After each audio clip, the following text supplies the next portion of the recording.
Sudah malam berasal dari kata sudah yang berarti bersih, suci atau bebas dari sesuatu. Malam yang berarti jahat, kotor atau sempurna. Sudah malam yang berarti sang peruat atau pembersih segala dosa dan kesalahan.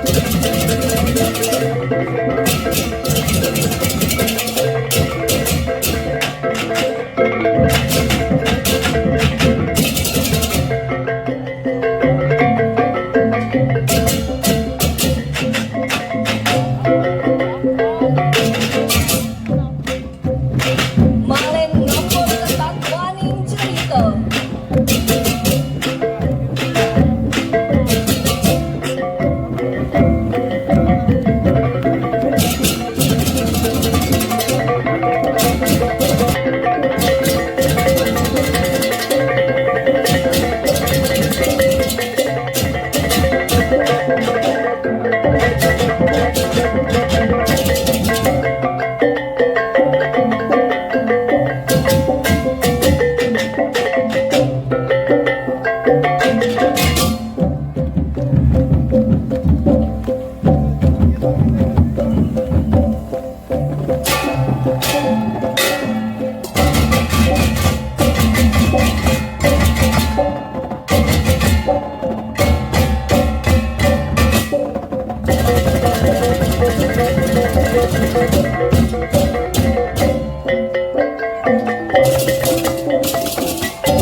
Apabila diruat oleh putra bungsu Pandu, yaitu Sahadewa.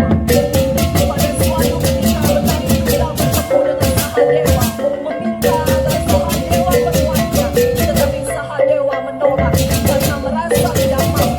Betari juga marah dan mengancam nyawa Sahadewa. Kemudian datanglah punakawan dari Pandawa, yaitu Tualen, yang memberi jalan untuk Sahadewa agar dapat meruat Betari juga agar kembali mencari Betari Dewa. Sehingga Sahadewa diberi gelar Sudamala yang membersihkan segala noda dan kejahatan.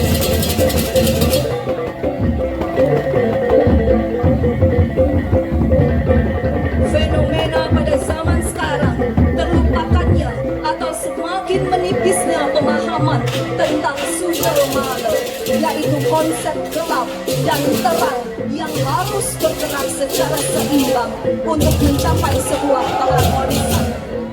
Dalam istilah ilmu fisika, bergeraknya komponen secara sistemik, itulah yang disebut kosmik. Dalam istilah Hindu disebut somya. Beberapa aktivitas masyarakat mengacu kepada konsep hitam dan putih Sudamala, seperti halnya ritual yang rumit, mendunia, kesimat, juga menggerakkan polen Papa dan Sudamala yang menjadi dasar ngeremo.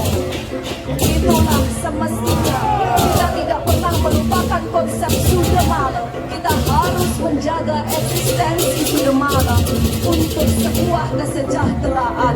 Jangan sampai Tualen ngambul.